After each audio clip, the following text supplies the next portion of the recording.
Hello price Lord. கர்த்தராகிய இயேசு கிறிஸ்துவின் நாமத்தினால உங்கள் ஒவ்வொருவரையும் இந்த இயேசு வீட்டுக்காரருடைய யூடியூப் சேனலுக்கு உங்களை வாழ்த்தி வரவேற்கிறேன். இந்த வார்த்தையை உங்களை சந்திக்கிறது ரொம்ப மகிழ்ச்சி அடைகிறேன்.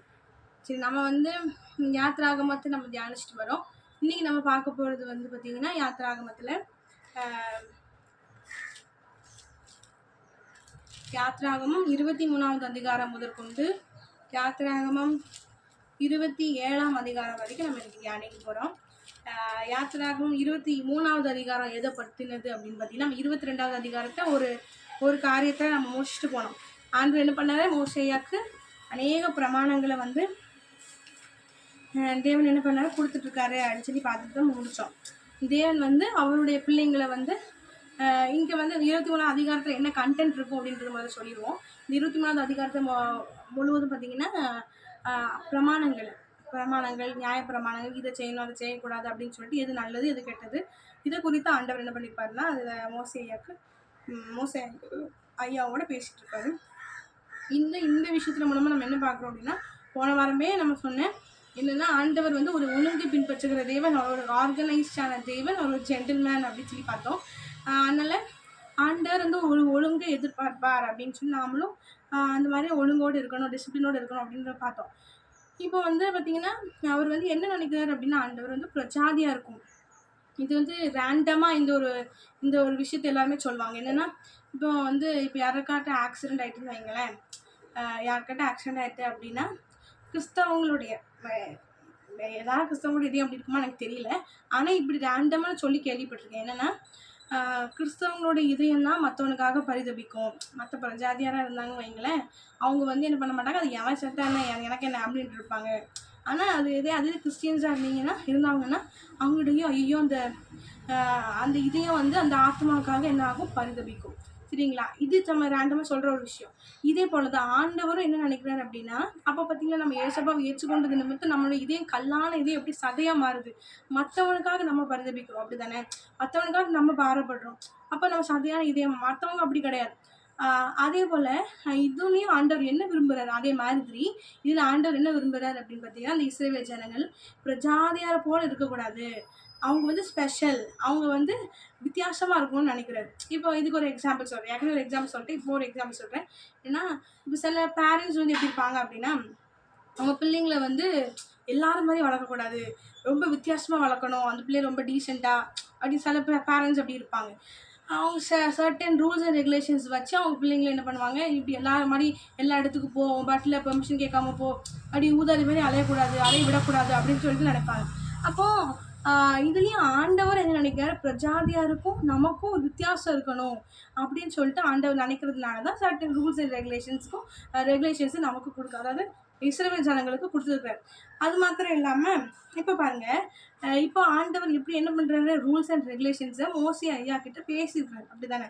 அப்போ இப்போவும் ஆண்டவர் நம்மளோட பேசுவாரா, ரூல்ஸ் அண்ட் ரெகுலேஷன்ஸை பேசுவார்னா ஆமாம். இப்போ அநேகர் என்ன சொல்கிறாங்க அப்படின்னா, பைபிளில் எழுதி வச்சிட்டாரு, ஸோ அவர் நம்மக்கிட்ட பேச மாட்டார் அப்படி சொல்கிறாங்க.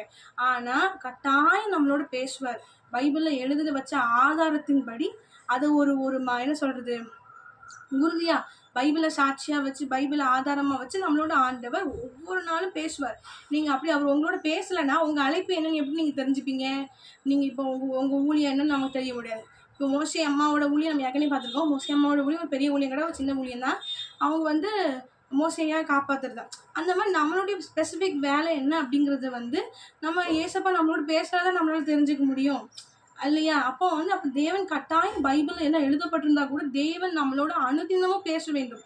பேசினாதான் நமக்கு நம்மளோட கோல் என்னது, நம்மளோட இலக்கு என்னது நம்ம தெரிஞ்சுக்க முடியும். மொதல் விஷயம், அந்த கோலை அடையிறதுக்கு, அதாவது நமக்கு கற்று நினைச்சிருக்கிற இலக்கை அடையிறதுக்கு என்னென்ன ஸ்டெப்ஸ், என்னென்ன ரூல்ஸ் அண்ட் ரெகுலேஷன்ஸை ஃபாலோ பண்ணணும் அப்படின்னு சொல்லிட்டு ஆண்டவர் நம்மளோட தினம் பேசுவார். சரிங்களா? பைபிள் எழுதி வச்சிட்டாரு, அவர் நம்மக்கிட்ட பேச மாட்டார் அப்படின்னு நினைக்காதே, கட்டாயம் பேசுவார். பைபிளில் எழுதி வச்சதை உறுதியாக, அது ஒரு சாட்சியாக நம்ம உறுதிப்படுத்துகிறோம்ல, பைபிள் மூலம் ஆண்டவர் உறுதிப்படுத்தலாம்.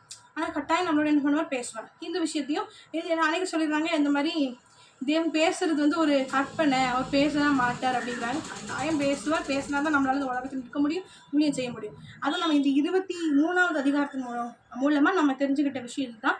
என்னெல்லாம் தெரிஞ்சுக்கிட்டோம், தேவன் அவங்களோட பிள்ளைங்க வித்தியாசமாக இருக்குன்னு நினைப்பார். சரிங்களா? ஒன்றாவது. 2வது விஷயம் அதனால தான் பிரமாணங்களே கொடுத்தாரு சொல்கிறோம். அதே போல் இன்றைய காலத்துலையும் கூட நமக்கு என்ன பண்ணுவார், நமக்கு பிரமாணங்களையும் திட்டங்களையும் ஒரு சர்டன் ரூல்ஸ் அண்ட் ரெகுலேஷன்ஸ் நம்மளோட ஆண்டவர் பேசுவார் அப்படிங்கிறது இது மூலமாக நமக்கு தெரியுது, இந்த அதிகாரத்து மூலமாக. அதுக்கடுத்து பார்த்தீங்கன்னா 24வது அதிகாரத்தை பார்க்க போகிறோம். 24வது அதிகாரம் ரொம்ப ஸ்பெஷலான அதிகாரம். என்னென்னா பார்த்தீங்கன்னா, இங்கே வந்து இதில் என்ன நடக்குது பார்த்தீங்கன்னா, மோசே ஐயா கிட்ட ஏசப்பா இப்போ சொல்கிறாரு, நீங்கள் வந்து என்ன பண்ணு, இஸ்ரவேலுடைய மூப்பரோடு நீனும் ஆரோனும் இன்னும் சில பேர்களை போட்டு நாதாபு, அபியூ அபியூ சரியா, இந்த மாதிரியான இஸ்ரவேலுடைய மூப்பரோட 70 பேரோட நீங்கள் என்ன பண்ணுங்க, மலைக்கு வாங்க. ஆனால் நீ மட்டும் என்ன பண்ணலாம், மோசையை மட்டும் கத்தரிடத்தில் சமீபித்து வரலாம். மோசையாக்கு மட்டும் ஸ்பெஷல், மோசையா மட்டும் கத்தர்கிட்ட சமீபித்து வரலாம். மற்றவங்க என்ன பண்ணக்கூடாது, வரக்கூடாது. அதே போல் ஜனங்களும் கூட என்ன பண்ணக்கூடாது, வரக்கூடாது அப்படின்னு சொல்லிட்டு நம்ம ஏசப்பா சொல்கிறோம். இப்போ என்ன நடக்குது அப்படின்னா, அதுக்கப்புறம் வந்து ஏசப்பா சொன்ன மாதிரி மோசையா அதிகாலையில் எழுந்து பலிபீடம் மலை அடிவாரத்தில் பலிபீடம், இந்த பலிபீடத்தில் என்ன பண்ணுறாங்க, பலிபீடத்தை கட்டி மலையோடைய அடியில் பலிபீடத்தை கட்டி அதில் என்ன பண்ணிடுறாங்க, 12 கோத்திரத்து இலக்கத்தின்படி என்ன பண்ணுறாங்க, 12 தூண்களை நிறுத்தி அதுக்கப்புறம் அதில் பலியிடுறாங்க. வாலிபரை வச்சு என்ன பலியிட்ட பிறகு உடன்படிக்கையின் புஸ்தகத்தை எடுத்து என்ன பண்ணுறாங்க, எல்லா ஜனங்களுடைய காதுகள் கேட்கும்படியாக அவர் வந்து என்ன பண்ணுறாரு, வாசிக்க ஜனங்களும் நாங்கள் இது எல்லாமே செய்வோம் அப்படின்னு சொல்கிறாங்க. இது நடந்து முடிஞ்ச உடனே என்ன நடக்காங்க அப்படின்னா, இஸ்ரவேலின் தேவனாகிய கர்த்தரை வந்து அந்த 70 மூப்பர்களும் என்ன பண்ணுறாங்க, தரிசிக்கிறாங்க. எப்படின்னா ஆண்டவருடைய பாதத்தை பார்க்குறாங்க. அதுக்கப்புறம் என்ன நடக்குது அப்படின்னா, என்ன நடக்குதுன்னா, கர்த்தர் மட்டும் என்ன சொல்கிறாரு, கர்த்தர் வந்து மோசையை நோக்கி நீ என்ன பண்ணு, நீ என்கிட்ட ஏறி வா அப்படின்னு சொல்கிறாரு. ஒன்று நீ அங்கே மலையில இரு, நான் என்ன பண்ணுவேன், உனக்கு கற்பனைகளை கட்டளைகளை என்ன பண்ண போகிறோம், பிரமாணங்களை நியாய பிரமாணங்களை உனக்கு நான் எழுதி தரப்போகிறேன் அப்படின்னு சொல்லிட்டு ஆண்டவர் சொல்கிறார். அதே மாதிரி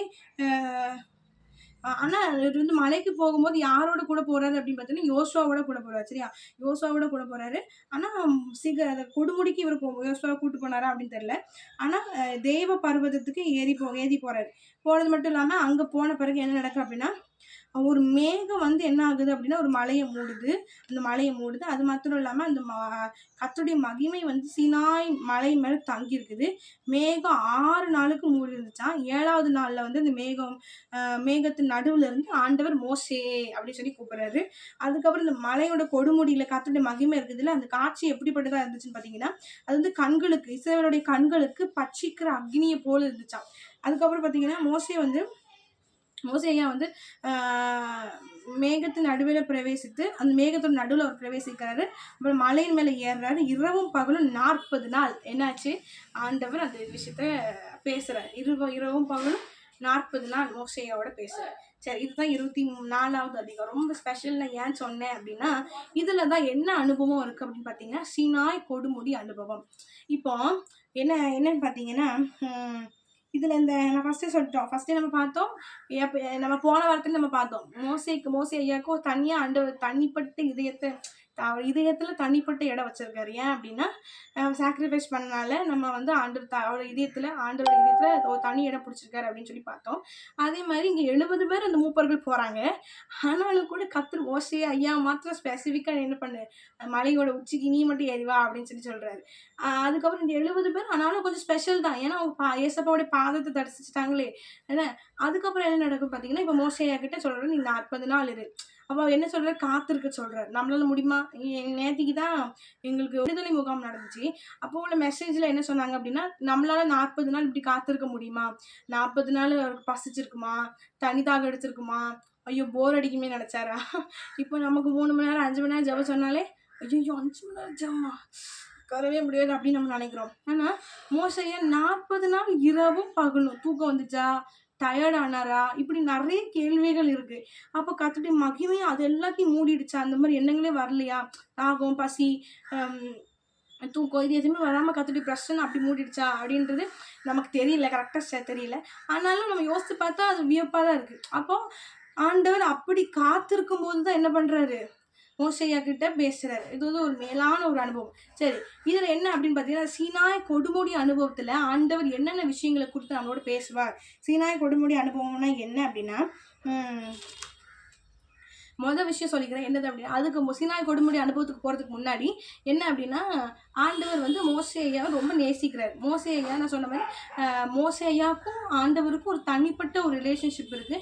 தேவனை நெருங்கி இருக்கிறார். இப்போ நாமளும் அதே போல் கர்த்தருக்கு அதான் ஒன்றே எப்படி எந்த ஒரு எதிர்பார்ப்பும் இல்லாமல், எந்த ஒரு உலக பிரகாரமாக என்னை ஆஸ்வதிக்கணும், ஏன்னா நல்லா இருக்கணும், இதுக்காக மாத்திரம் நம்ம தேவனை தேடாமல் எனக்கு இயேசுவை முழு ஆத்மாவோடு முழு இதயத்தோடு முழு பலத்தோடு நீங்கள் அன்பு கூர்னீங்க அப்படின்னா ஆண்டவருக்கு உங்களுக்கு ரொம்ப பிடிச்சது. நான் எப்போவுமே ஒரு விஷயம் சொல்கிறது உண்டு, என்னென்னா தேவன் நம்மளுடைய ஆத்மாவை நம்மளுடைய இதயத்தை தான் பார்ப்பாரு, நம்மளுடைய அவுட்டரை பார்க்க மாட்டார் அப்படின்ற விஷயம் தான். எப்போ நம்ம வந்து நம்ம வெளியரங்கத்தை தான் நம்ம பாஸ்டருக்கு நம்ம ஆரம்பிச்சோன்னா நமக்கு பாஸ்டருக்கு தெரியாமல் சில பேர் நம்ம ஆராதிப்போம். அது முக்கியம் இல்லை. உங்கள் இதயம் தான் தேவனை ஆராதிக்கணும். உங்கள் இதயபூர்வமாக இதயத்தை திறந்து தேவன்கிட்ட ஒப்பு கொடுக்கும்போது தேவனுக்கு நீங்கள் தேவனுடைய இதயத்தில் நீங்கள் தனி இடம் பிடிப்பீங்க. இந்த மாதிரி மோசே ஐயா வந்து ரொம்ப டிரான்ஸ்பரண்ட். ஒரு ஊழியக்காரங்க சொல்லி தான் கேள்விப்பட்டேன். அவர் வந்து எங்கும் உண்மை உள்ளவன் அப்படின்ற பேர் வந்து எப்படி அவருக்கு கிடச்சிச்சு அப்படின்னா, அவர் வந்து ரொம்ப டிரான்ஸ்பரண்டாக இருப்பாராம். அதாவது எதையுமே ஆண்டவர்கிட்ட மறைக்க மாட்டார். அவர் இதயத்தில் என்ன இருந்தாலும் அப்படியே ஆண்டவர்கிட்ட சொல்வார் அப்படின்ற மாதிரி சொன்னாங்க. அதனால தான் ஆண்டவர் ஒருவேளை அதனால தான் ஆண்டவர் அவருக்கு வந்து எங்கும் உண்மை உள்ளவன் என்ற பெயரை கொடுத்தாரு அப்படின்ற மாதிரி ஒருத்தங்க சொல்லி நான் கேள்விப்பட்டேன். அதே போல் அப்போ பார்த்தீங்கன்னா அவர் எவ்வளோ டிரான்ஸ்பரண்டாக இருக்கார். எல்லாத்தையும் அவருக்கு ஆண்டவர்கிட்ட சொல்கிறார். எந்த ஒரு ஒளிவு மறைவும் இல்லை. அப்படியே ஓப்பன் புக்காக அவர் ஒப்பிக்கிறார். அப்போ இந்த அனுபவத்துக்குள்ளே மோசேயாவுக்கும் இயேசு கிறிஸ்துவுக்கும் இருந்த அந்த அனுபவத்துக்குள்ளே நாமளும் வரணும் அப்படின்னு ஆசைப்படுங்க. அதுக்கு தேவை உங்கள் ஆத்மா தேவனை தேடணும். நான் இப்போ 2 நாளைக்கு முன்னாடி எனக்கு அந்த வசனம் எனக்கு ரொம்ப பிடிக்கும். ஆனாலும் நான் அதை வந்து அந்த வார்த்தையை நான் இப்போ தான் கவனித்தேன். என்ன அப்படின்னா நமக்கு வந்து சங்கீதக்காரனாக தாவீது எழுதிப்பார், மானானது நீரோடைய வாஞ்சது கதறுவது போல தேவனே என் ஆத்துமா உண்மை வாஞ்சது. இது வரைக்கும் மேல் டாப்பில் மானானது நீரோடைய வாஞ்சது கதறுவது போல் நம்ம கதறணும் அப்படின்ட்டு. ஆனால் என்னதில் போட்டிருக்கு, என் ஆத்துமா உண்மை வாஞ்சது கதறுகிறது. அப்போ தேவன் எதை எதிர்பார்க்குறாரு? ஆத்மீகமான தேடலா உங்கள் ஆத்மா அவருக்காக இயங்கணும். நம்ம ஆத்மா அவருக்காக, நம்மளுடைய இதயம் அவருக்காக இயங்கணும் தான் தேவன் விரும்புகிறார். சரியா? அப்போ நம்ம வெளியரங்கத்தை அதான் மறுபடியும் இது நமக்கு எது கன்ஃபார்ம் பண்ணுது அப்படின்னா, நம்மளுடைய அவுட்டர் அவர் பார்க்கல, வெளியரங்கத்தை அவர் பார்க்கல, நம்மளுடைய இதயத்தை தான் அவர் பார்க்குறாரு, நம்மளுடைய ஆத்மா தான் அவர் நோக்கி கதறணும். சரி அப்படின்னு சொல்லிட்டு அதுதான் நமக்கு வந்து ப்ரூவ் பண்ணுது. அப்போ நீங்கள் இதயத்துலேருந்து அவரை நேசிக்கணும். இதயபூர்வமாக எந்த ஒரு எதிர்பார்ப்பு இல்லாமல் ட்ரூ லவ், உண்மையாக எந்த ஒரு எதிர்பார்ப்பும் இல்லாமல் நன்மைக்காக, சுகத்துக்காக, ஆசீர்வாதத்துக்காக இதுக்கு மாத்திரம் இல்லாமல் உண்மையான ஒரு நேசத்தோடு அவரை தேடினீங்கன்னா நிச்சயம் நீங்களும் அவருடைய இதயத்தில் ஒரு தனி இடம் பிடிப்பீங்க. அவர் உங்களுக்கு அதிகமாக நேசிப்பார். நிச்சயம் மோசேயா மூலமாக மோசேயாக்கு எப்படிலாம் தேவன் வெளிப்படுத்தோ அதே போல் நம்மளோடய என்ன பண்ணுவார், பேசுவார். சரிங்க, இது இருக்கட்டும். இப்போ நான் சொன்ன அந்த கொடுமுடி அனுபவம், அதுக்கு போவோம். கொடுமுடி அனுபவம் அப்படிங்கிறது என்னது அப்படின்னு பார்த்தீங்கன்னா, ஆண்டவர் சொன்னார் கொடுமுடி, சீனாய் கொடுமுடியில் தேவன் மோசேக்கு கொடுத்த அனுபவத்தில் என்னெல்லாம் சொன்னார் அப்படின்னா, மொதல் விஷயம் பரலோக காரியங்களை. இப்போ பார்த்தீங்கன்னா நம்ம அதுக்கு தொடர்ந்து வந்து பார்த்தீங்கன்னா 26வது அதிகாரம் 25, 26, 27 இந்த அதிகாரங்களில் மோசே ஐயாவுக்கு தேவன் வந்து பரலோகத்தில் இப்போ வந்து ஆசீர்வாத கூடாரத்தை எப்படி கட்டணும், அதுக்கப்புறம் உடன்படிக்கை பெட்டி எப்படி பண்ணணும், அதுக்கப்புறம் பார்த்தீங்கன்னா பலிபீடத்தை எப்படி கட்டணும், இந்த மாதிரியான விஷயங்களை ஆண்டவர் என்ன பண்ணியிருப்பார், மோசே ஐயாவுக்கு வெளிப்படுத்திட்டு இருப்பார். இப்போ யோசிப்பாருங்க, இதுதான் இப்போ சீனாய் கொடுமுடி அனுபவம். சீனாய் கொடுமுடி அனுபவங்கிறது பரலோக காரியங்களை, பரலோக பிரமாணங்களை பூலோகத்துக்கு கொண்டு வருகிறது தான். இப்போ நிறைய நியாய பிரமாணங்களை மோசே ஐயா மூலமாக கர்த்தர் எழுதி வச்சிருக்காரு, அப்படி தானே? அதே மாதிரி அப்போ பரலோகத்தில் உள்ள பிரமாணங்களை, பரலோகத்தில் உள்ள ரகசியங்களை பூலோகத்துக்கு கொண்டு வருகிறது தான் என்னது அப்படின்னா ஒரு சீனாய் கொடுமுடி அனுபவம் அப்படிங்கிறத பார்க்குறோம். இது வந்து நமக்கு ஒரே நாளில் வந்து நம்மளுக்கு கிடைக்கிறது கிடையாது. சொன்ன மாதிரி இப்போ இஸ்ரவேலர்கள் எங்கே தான் இருந்தாங்க, மலையோட அடிவாரத்தில் தான் இருந்தாங்க. அதே இது இப்போ இந்த 70 மூப்பர்கள் எங்கே இருக்கிறாங்க, மலையில கொடுமுடிக்கு போகலை, ஆனாலும் ஒரு மிடில் இருந்திருக்கலாம். அதே போல் ஒரு கொடுமுடிக்கு போகும்போது அவர் என்ன பண்ணுறாரு, யோசுவாவோட எழுந்து தான் போனார் அப்படின்னு கூட போட்டிருக்கு. அப்போ அவர் ஒரு ஸ்டேஜில் இருக்கார். உங்களுக்கு புரியுதா? அப்போ ஒவ்வொரு ஸ்டேஜஸ் இருக்குது. நம்ம ஸ்பிரிச்சுவல் லைஃப்பில் நீங்கள் ஒவ்வொரு நாளும் ஜெபிக்க என்ன ஆகும்னா, இந்த மலையோட உச்சிக்கு போகணும் மலையோட சீக்கிரத்துக்கு போகணும். கொடுமுடிக்கு போனால் தான் இந்த மோசையாக கிடைச்சி இந்த அனுபவங்கள் கிடைக்கும். அப்போ நீங்கள் ஒவ்வொரு நாளும் ஜெபிக்கிறது லாங் டேர்ம் ப்ராசஸ் அப்படின்னு சொல்ல வரேன். ஒரு நாள் நமக்கு எதுவும் கிடைக்காது, ஒரு நாள் ஆசைப்பட்டால் கிடைக்காது. இது லாங் டேர்ம் ப்ராசஸாக நீங்கள் டெய்லி ஆண்டவர்கிட்ட கேட்டு ஆண்டவர் உண்மையாக நேசிச்சு உண்மையாக அவருக்காக வாழ்ந்து உண்மையாக இருக்க முடியுது. ஆண்டவர் என்ன பண்ணுவார், நிச்சயம் நீங்கள் என்ன பண்ணிட்டு இருக்க, அந்த மலையை ஏறிக்கிட்டே இருக்கிறீங்கன்னு அர்த்தம். அந்த மலையோட ஒவ்வொரு ஸ்டேஜஸ்க்காக போய் நிச்சயம் நம்ம என்ன பண்ணுவோம், அந்த கொடுமுடிக்கு போய் அவரை தரிசிக்கிற அனுபவம், அவரோட பேசுகிற அனுபவம், அதுபோல் நமக்கு வந்து பிரமாணங்களை, பரலோக காரியங்களை பூலோகத்துக்கு நம்ம மூலமாக ஆண்டவர் என்ன பண்ணுவார், கொண்டு வருவார். அதனால அப்போ ஒவ்வொரு நாளும் ஜபமும் அவசியம், ஒவ்வொரு நாளும் அப்போ ஒவ்வொரு நாளும் புரியுதா உங்களுக்கு? இது எனக்கு இதை சொல்லும் போது எனக்கு எது ஞாபகம் வருதுன்னா, நாங்கள் வந்து ஏற்கனவே பார்த்தோம், நம்ம இந்த ஆமையும் ரேபிட்டும் ஒரு போட்டி வச்சாங்கல்ல, ரெண்டு ரெண்டு பேரும். அதில் என்ன நடக்கும், ரேபிட் வந்து பட பட படப்படன்னு ஓடி போய் என்ன பண்ணிடுச்சு, போய் ரெஸ்ட் எடுத்துச்சு, தூங்கிட்டு. அதே மாதிரி சீக்கிரமாக போகிறேன்னு சொல்லிட்டு ரொம்ப ஃபாஸ்ட்டாக போய் என்ன பண்ணுறது, தூங்குறது. அதே இது நம்ம டாட்டாய்ஸ் என்ன பண்ணுச்சு, அந்த ஆமை டே ஒவ்வொரு நாள் டே டு டே அது என்ன பண்ணுச்சு அப்படின்னா, அது முன்னேறிக்கிட்டே இருந்துச்சு. ஒரு நாள் ரெஸ்ட் எடுக்கல, ஒரு நாள் தூங்கலை, ஒரு நாள் சரி நம்ம தான் இவ்வளோ தூரம் வந்துட்டு அப்படி பண்ணல. அந்த ரேபிட்குள்ளே என்ன வந்துச்சு, ஒரு அசால்ட்டு தானே வந்துட்டு, அப்படி தானே. அதாவது சில பேர் அப்படி தான் இருப்பாங்க, புது விளக்கு மாதிரி சடக்கு சடக்கு தூத்துச்சான்ற மாதிரி.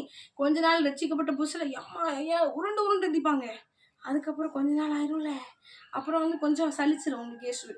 அப்படிலாம் இல்லாமல் செயலை பாருங்க, ஒவ்வொரு நாளும் அது புரியுதா, சீக்கிரமாக உயரத்துக்கு அந்த மலையோட உச்சிக்கு போகணும்னு சொல்லிட்டு வேக வேகமாக போய் பொத்துன்னு அது கீழே உள்ள ரேபிட் என்ன பண்ணுச்சு, பொத்து ரெஸ்ட் எடுப்போன்ட்டு தூங்கிட்டு சீக்கிரமாக போச்சு. என்ன பண்ணுச்சு, ஏன் அவ்வளோ தூரம் இறங்கிட்டோம், சரி கொஞ்சம் ரெஸ்ட் எடுப்போம்னு சொல்லிட்டு ரெஸ்ட் எடுத்துட்டு. ஆனால் அந்த டாட்டாய்ஸ் என்ன பண்ணுச்சு, அது ஒவ்வொரு நாளும் வேலை செஞ்சிச்சு. அதே போல தான் இது வந்து ஒரு லாங் டேர்ம் ப்ராசஸ். ஒவ்வொரு நாள் நம்ம பண்ணுகிற கிரியைகள்னால, ஒவ்வொரு நாள் நம்ம பண்ணுகிற ஜெபத்தினால தான் நம்ம இந்த கொடுமுடிக்கே போக முடியும் அப்படின்ட்டு நமக்கு தெரிய வருது. இன்னொன்று வந்து பார்த்தீங்கன்னா, அப்போ இந்த கொடுமுடி அனுபவத்தில் நான் ஏற்கனவே சொன்ன மாதிரி ஆண்டவர் என்ன பண்ணுவார், பரலோக காரியங்களை, பரலோக பொருள்களை அதான் சொன்னேன். இந்த நமக்கு ஆண்டவர் சொல்வார், நான் உனக்கு காண்பித்த மாதிரியின்படியே என்ன பண்ண செய்யணும் அப்படின்னு சொல்லிட்டு மோசே ஐயா கிட்ட பேசுவார். அப்படிங்கும்போது ஆண்டவர் வந்து என்ன பண்ணியிருக்கார் அப்படின்னா, உலகத்தில் உள்ளவைகளை இந்த பிரமாணங்களையோ திட்டங்களையோ தரிசனங்களையோ பூலோகத்துக்கு கொண்டு வருகிறது தான் அப்படின்னும். ரெண்டாவது விஷயம் என்ன அப்படின்னா, இந்த சீனாய் கொடுமுடி நான் ஏற்கனவே சொன்னேன் இந்த ஒரு பாயிண்ட். அதாவது என்ன பார்த்தீங்கன்னா, இப்போ வந்து ஆண்டவர் சொன்னார், நான் உனக்கு காண்பித்த மாதிரியின்படியே அப்படின்னு சொல்லியிருக்காரு, அப்படி தானே. அப்போனா இந்த சீனாய் கொடுமுடி அனுபவம் எதுக்கான ஒரு ப்ரூஃப் அப்படின்னா, தேவன் அப்போ அங்கே மோசே ஐயாவுக்கு என்ன காண்பிச்சிருக்கார், தரிசனம் காண்பிச்சிருக்கார் அப்படிங்கிறதுக்கு அடையாளம். இதுவுமே இப்போ என்ன சொல்கிறாங்க, நீங்கள் பரலோக காட்சி பார்க்க முடியாது, நீங்கள் பரலோகத்துக்கு நீங்கள் என்ன டவுன் பஸ்ஸா அப்படிலாம் பேசுகிறாங்க. பரலோக காட்சி தரிசனங்களை ஆவிக்குள்ளானே அந்த மாதிரிலாம் சொல்லிட்டான்னு வைங்களேன்.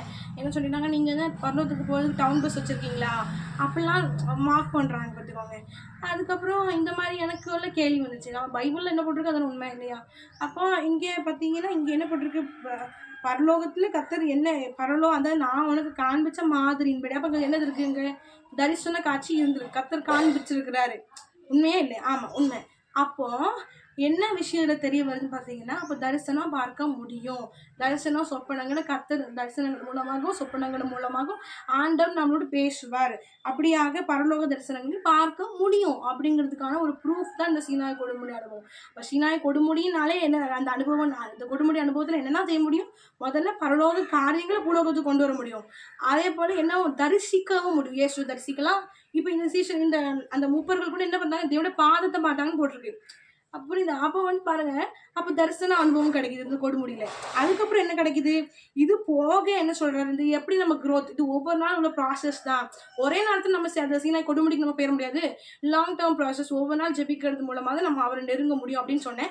அதே மாதிரி 4வது காரியம் என்னன்னா, ஊழியத்தோட பிரமாணங்கள். இப்போ ஆண்டவர் வந்து மோசே ஐயாவோட ஊழியத்தோட அடுத்தடுத்த பிரமாணங்களையும் ஆண்டவர் வந்து என்ன பண்ணுறாரு, மோசே ஐயாவுக்கு கொடுக்குறாரு. அப்போ இதுதான் அந்த சீனாய் கொடுமுடி அனுபவம். இது அந்த அனுபவத்தை ஒவ்வொருத்தவங்களும் நம்ம பெற்றுக்கணும். அப்போ இந்த ஊழியக்காரன் தான் நம்ம பெற்றுக்கணும் அப்படி கிடையாது. நம்ம எல்லாருமே, ஏன்னா நம்ம எல்லாருக்குமே ஒரு ஒர்க் இருக்கு, அப்படிதானே. அந்த வேலையை தெரிஞ்சுக்கணும், அந்த வேலையை நம்ம செய்யணும் அப்படிங்கிறதுக்கு தேவன் கிட்ட இந்த ஒரு அனுபவம் நமக்கு அவசியம், சரிங்களா. இதே மாதிரி யார் எனக்கு ஞாபகம் வருது பார்த்தீங்கன்னா, நோவா இருக்காருல்ல, நோவா ஐயாவும் எப்படிப்பட்டவர், தாத்தாவும் எப்படிப்பட்டவர் பார்த்தீங்கன்னா, இதே மாதிரி தேவனுடைய இதய துடிப்பை தெரிந்து கொள்ளுகிறது அந்த கொடுமுடி அனுபவம். கொடுமுடி இப்போ தேவன் நோவா வந்து தேவனோடு சஞ்சரித்ததுனால தான் தேவன் நம்ம பூமி அழிக்க போகிற அப்படின்ற விஷயத்தை வெளிப்படுத்துறது மட்டும் இல்லாமல் இந்த ஜனங்களுக்கு போய் சொல்லுன்னு சொல்லி அப்படி இதய துடிப்பை என்ன பண்ணாரு, தேவன் நோவாயாக்கு தாத்தாக்கு வெளிப்படுத்துறாரு. அதே மாதிரி தான் மோசே ஐயாவுக்கும் கூட என்னன்னா, அவர் அந்த கொடுமுடி அனுபவத்தின் மூலமாக தேவனுடைய இதய துடிப்பை நம்மளால இதய விருப்பத்தை நம்மளால என்ன பண்ண முடியும், தெரிஞ்சுக்க முடியும் அப்படிங்கிற விஷயமும் தெரிய வருது. சரி, நான் சொன்ன மாதிரி 25, 26, 27 இந்த அதிகாரங்களை பொறுத்தளவில் எதை பொறுத்தா போடப்பட்டிருக்கோம். மொதல் அதிகாரத்தை எனக்கு ஆசிரியர் குலத்தை எப்படி கட்டணும், அந்த திரைச்சலை எவ்வளோ நீளத்துக்கு இருக்கணும், எப்படி இருக்கணும், அப்படி இருக்கணும்னு சொல்லிட்டு ஆண்டவர் ஒவ்வொரு சிஸ்டமேட்டிக்கான ஆண்டவர் அப்படிங்க தெரியுது பாருங்க. இப்போ நீங்க என்ன பண்ணுவீங்க, நம்ம ஒரு வீடு கட்டுறோம்னா நிச்சயம் பிளான் பண்ணுவோம். அதே மாதிரி ஆண்டவர் என்ன பண்றாரு, இப்போ எக்ஸாம்பிளுக்கு இப்போ ஆண்டவர் வந்து வீடு கட்டலாம் பிளான் குடுப்பாரு. அது நான் அநேகர் நம்புவாங்களா நம்ப மாட்டாங்கன்னு எனக்கு தெரியல. ஏன்னா எங்க வீட்டெல்லாம் ஆண்டவர் தான் இப்போ பிளான் பண்ணி குடுத்தாரு. ஆனா எங்க அம்மா அந்த பிளான மாத்துனாங்க. அப்படி மாத்தும்போது எங்க அம்மாக்கு அது கொஞ்சம் உடம்பு சரியில்லாம போச்சு. அதனால ஆண்டவர் வந்து என்ன பண்ணுவாரு, நமக்கு நார்மலா வீடு கட்டுறதுக்கு கூட நிச்சயம் பிளான் தருவாரு. ஏன்னா அதுக்கு சாட்சி பைபிள்ல இருக்கக்கூடிய இந்த இதுதான். இப்ப நான் சொன்னேன்ல, ஆண்டவர் நம்மளோட பேசுவார். பைபிள ஆதாரமா வச்சு நம்மளோட பேசுவார். பைபிள் இங்க மோசே ஐயாக்கு ஆசீர்வாதம் கட்டுறதுக்கு கொடுத்து பேசுறாரு. இப்ப வீடு தானே, அந்த வீடு ஏன் கட்டுறதுக்கு கொடுத்து ஏன் பேசுறாரு அப்படின்னு நீங்க யோசிக்கலாம். ஆனா பேசினாரு. அப்ப தேவன் இந்த மாதிரி பிளான் குடுப்பார் அப்படின்ற விஷயமும் தெரியுது. தெரிய வருது. சரிங்களா? அதே மாரி ஒவ்வொரு விஷயத்துக்கும் பிளான் குடுக்குறாரு. இந்த உடன்படிக்கை பெட்டி எப்படி பண்ணணும்? அதுல தான் ஒரு விஷயத்த நான் பார்த்தேன். நான் ஏற்கனவே சொன்ன மாரி, மாதிரியின்படியே நான் உனக்கு காண்பித்த மாதிரியின்படி ஏற்கனவே சொன்னேன்ல, அதே மாரி மாதிரியின்படியே எதுலலாம் போட்டிருக்கு பார்த்தீங்கன்னா, அந்த யாத்திராகமம் 25 அதிகாரம் 40வது வசனத்திலயும், யாத்திராகமம் 27வது அதிகாரம் 8வது வசனத்திலயுமே என்ன போட்டிருக்கு? நான் உனக்கு 2 விதமா போட்டிருக்கு. சரியா? நான் ஒரே வார்த்தையில சொல்றேன். நான் உனக்கு காண்பிச்ச மாடல் படியே நீ என்ன பண்ணு, நீங்க என்ன பண்ணுங்க, மோசேயா பத்தி சொல்ற ஏசப்பா, நீ அதன்படியே நீ கெட்ட கவனமா இரு அப்படின்னு சொல்றேன்.